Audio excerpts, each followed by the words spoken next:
Well, very delighted to welcome into the podcast Paula Simons, independent senator representing the province of Alberta. Lots going on in Ottawa these days. Paula Simons, so great to have you with us here. Welcome to the program. Wonderful to be on the podcast. I mean, we spoke many, many times in your other life, but this is my first time on Yes, the pod, indeed. so thank you.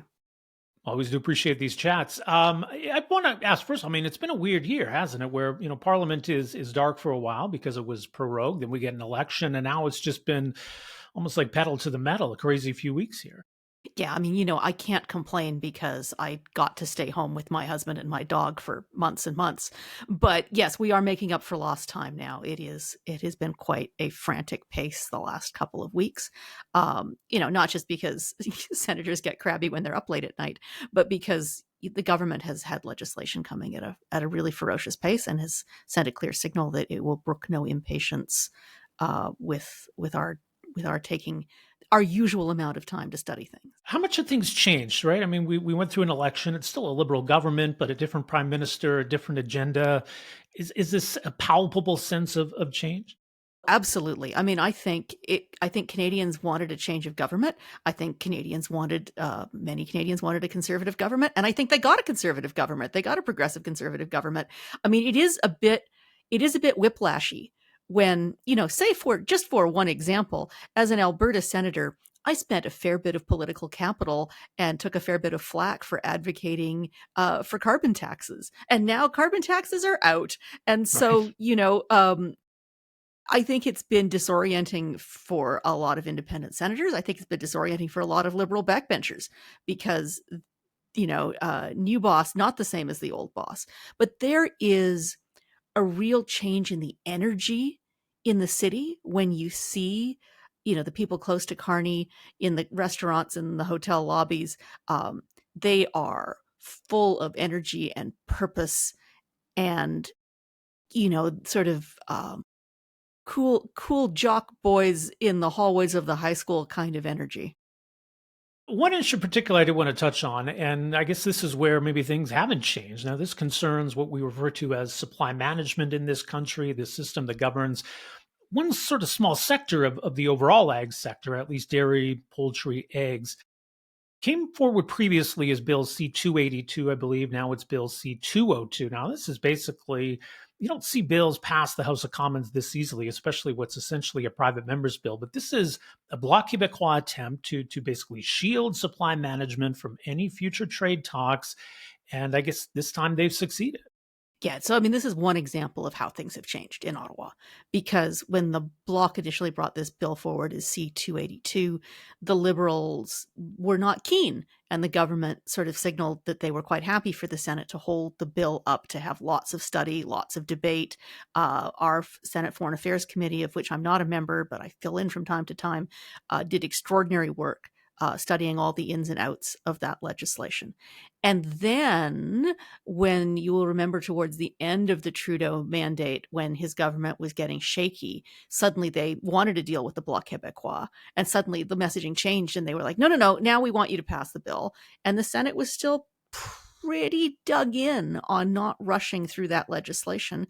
And we made a significant amendment, which we were just about to send the bill back to the House when prorogation happened. So this time we get back, and suddenly it's not just the Liberals who are unanimously in favor of this bill, which they were certainly not before. It's every single Conservative MP, every single one, including all the Conservative MPs from Alberta, suddenly are all singing from the same choir book about supply management. And so the bill passed the House, 1, 2, 3 readings, no study, do not pass go, do not collect $200, and came, zipping over to the Senate. And it was made evident to those of us in the Senate that our continued obstruction of this bill would not be tolerated, that suddenly this was in the national interest. And so I pushed back myself, and I made sure that I had the chance to speak to the bill, because I thought not one single Conservative MP from Alberta, and certainly not the Liberals and the Democrat MPs from Alberta, stood up and talked about the problems this bill presents to Alberta's producers. And so I thought, I, at the very least, want to put their concerns on the record, because it's one of those rare times that really, truly farmers were writing to me, not just bought generated automatic email campaigns, but authentic letters from producers, and I wanted to make those concerns public. Yeah. Yeah, I'm sure farmers bristle at the idea that, that we're pitting farmer against farmer, but I think Well, that's we almost are. inescapable in this conversation because if we're jeopardizing trade deals to protect one part of the ag sector, we're putting so many others at risk, especially in Alberta. Beef is so big here, canola, the list goes on and on. There's a lot of concern about what could happen.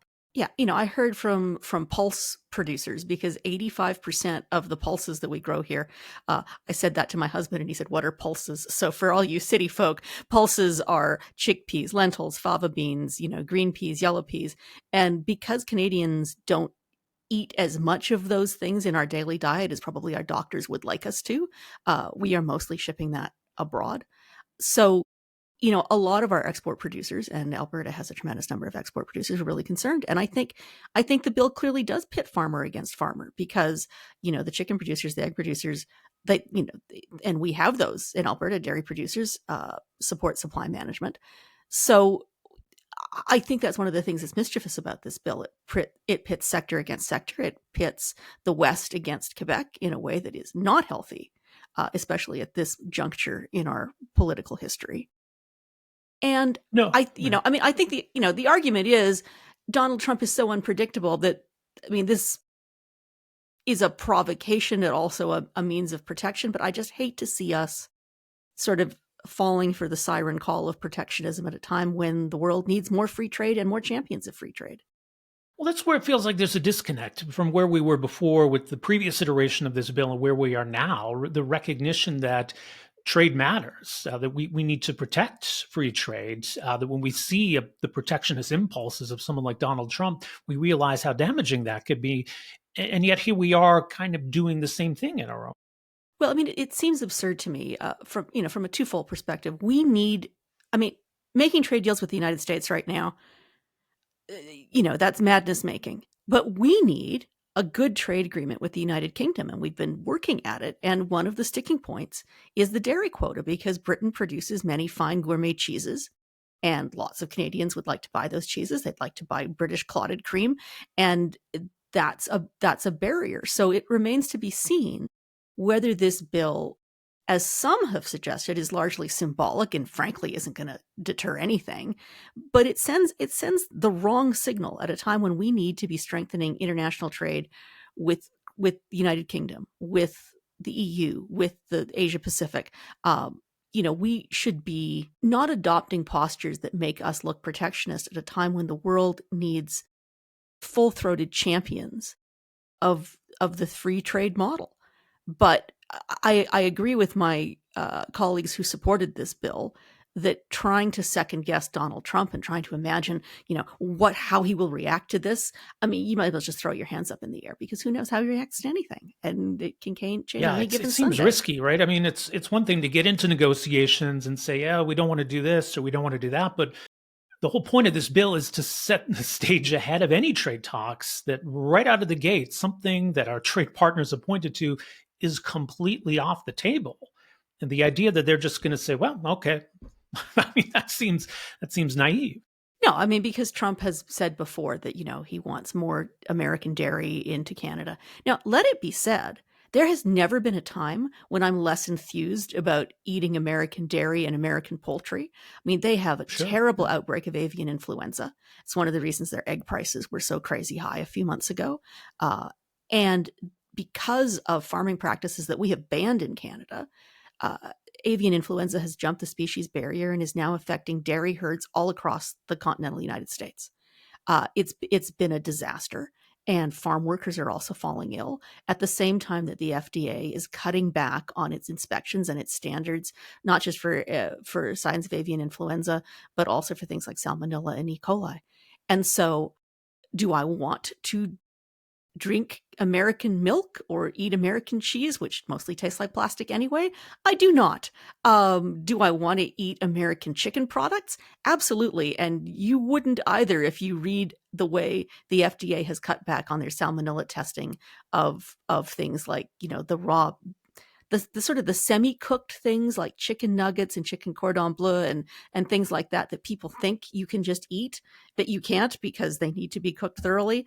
And so I understand not just the desire to protect Canadian dairy and poultry and egg producers, but the desire to protect Canadian consumers from eating American foodstuffs that are not being inspected the same where they were 6 months ago.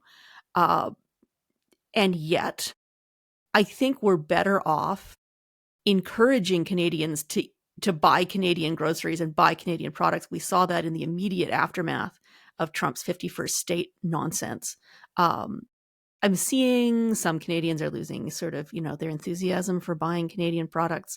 I am not. I am one of those, people at the grocery store still inspecting the labels on my limes to make sure I get the Mexican limes and not the American limes. And my poor husband, he said, "We have lemons?" I said, no lemons. You mentioned the national unity issue, and I think that looms large over a lot of things these days. But on this, too, is interesting. I had a conversation a couple of weeks ago with Stuart Smythe, professor at the University of Saskatchewan, who had done a study on supply management. He points out, dairy herds in the West tend to be much larger than those in the East. And in a weird way, supply management almost artificially keeps a big chunk of the dairy sector in Quebec, where maybe otherwise it might more naturally flow to the West. The West is maybe more suited to that kind of production, and we could probably produce a lot more than we are. So it does seem odd in that context, doesn't it? That we've got the Bloc Québécois championing this bill, but just kind of silence from Alberta's MPs. Well, it's interesting, right? Because at the same time that we're trying to remove trade barriers between provinces, we've part of the One Canadian Economy Act, I think that's the weird name it has, is to take down federal barriers to interprovincial trade. But we never talk about supply management as a barrier to interprovincial trade. And it's not just, the West and the East, it's that you can't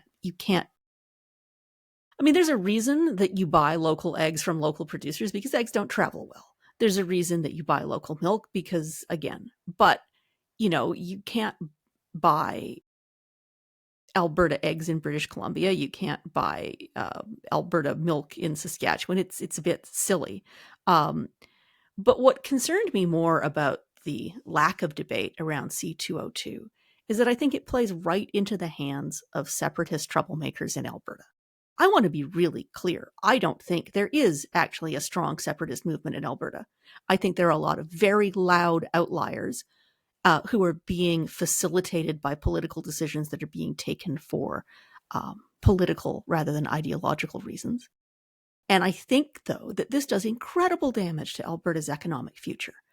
Who's going to want to invest here? Who's going to want to build a $1 zillion pipeline? It's nonsensical. We're shooting ourselves in both feet at the same time. All of this separatist rhetoric in Alberta is deadly damaging to our economic future, never mind the future of Canada. So anything that serves up, lobs a ball over the net for separatists to light their hair on fire about, I think is very bad public policy and very bad political policy. Yeah, I think this falls into that category. The mood is interesting. Anger or frustration in Alberta is nothing new. I don't know. No, it's like an element of unpredictability here now. Yeah. I said to someone in a previous interview, and I liked the line, so I'll just say it again here, that separatists on the prairies are like mosquito eggs. The eggs get laid and then they don't hatch until you get a wet summer. And every time we get a wet summer, we see this buzzing of mosquitoes. The difference is that this time, that anger is being weaponized and politicized by a government that has other challenges as a useful distraction. And I think, for Conservatives, this is perhaps not the best long-term strategy. I think it's going to be a problem for Pierre Poilievre running in a by-election in Battle River Crowfoot. I'm speaking to you on Monday morning, the 23rd, so I don't know when this will run, but there are 3 by-elections today, which have really flown under the radar. I don't even know how many Albertans know that there are 3 by-elections today, including people who live in those ridings. But we're going to see if there's a pull from the right that, not in Edmonton, Strathcona, But in Old Stidsbury, we're going to see if some of that weaponized anger, Alberta premiers who flirt with the far right in an effort to make sure that they hang on to power are sometimes surprised when the people that they thought they had under control turn around and bite their face off, We've like the seen leopards, it. like the leopards that they are. Yeah. So it is going to be an interesting summer, but I guess it's not quite yet summer for the Senate anyway. So No, you're no. I going mean, to got some work to do still. I get mad when I see. I saw a story. I think in the National Post, the headline was "Parliament has risen." I'm like, no. Parliament is still sitting. The House of Commons has gone home. The Senate has a very. We have a big week ahead of us. Luckily, I shouldn't say luckily, but for various reasons, C4 has fallen off our order paper.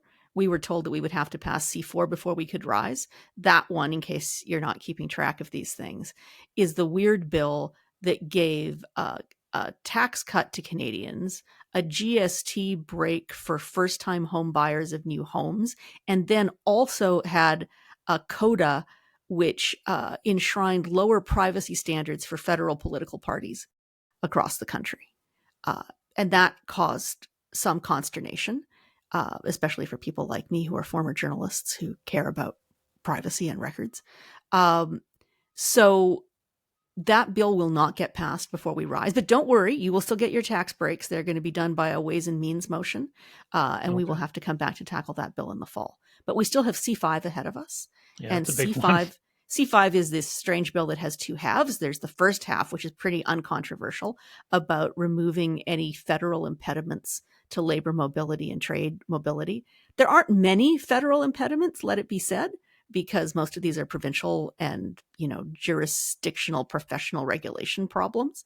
But everybody kind of likes the first half of the bill. The second half of the bill is a bit more problematic. This is the one that establishes projects of national interest, or as I like to call them, ponies, and says that, there will be a fast-tracked regulatory system for anything that is designated a pony, leaving questions of how much consultation does that mean with Indigenous peoples? Will these projects face legal challenges and protests once they start? But also, I think the bill may raise expectations, because I think a lot of people are acting as if the federal government is paying for the ponies, and that is not the case. You still need private proponents, whether you're talking about a pipeline or improvements to the electricity grid or a new port or, whatever it is. This isn't the government writing blank checks. And I fear that a lot of the rhetoric around this bill, people think this is shovels in the ground next Tuesday, and it is assuredly not. We'll see how that all plays out in the days ahead. We'll leave it there for now as you head back to the nation's capital to deal with these remaining matters. Paula Simons, thank you so much for making some time for us here today, though. Really do appreciate it. Rob, lovely to see you again.